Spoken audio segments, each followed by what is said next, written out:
Welcome back. The topic of today's discussion is fake news, and journalist Alan Goodhue joins us from London. Alan, you're responsible for one of the most controversial fake news stories of the last year. It's gotten a lot of attention. That's right, but I should say it was part of a social experiment. And didn't you make sure that everybody knew it was a fake? Yes, I did, although there are still people out there that believe it. For those that missed it, can you talk us through the story? It was about a polar bear, wasn't it? Yes, it was. It all started last winter. I was in Scotland with my family, and it was the coldest day imaginable. At the time, I was reading a lot about fake news. So I decided to do an experiment. I took a photo of a polar bear and pasted it onto a picture of the Scottish Highlands. I mean, it looked fake. Then I wrote a completely unbelievable story about a polar bear sighting in Scotland. I created a social media account with a fake name and shared the story.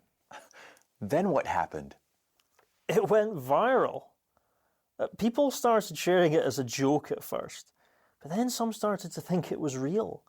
Before I knew it, the story had spread around the world. But the worst thing was when I saw it on a news channel. They reported my fake story as real news. And were you surprised by the reaction at all? Yes, I was. As a journalist, I found it totally unsatisfactory.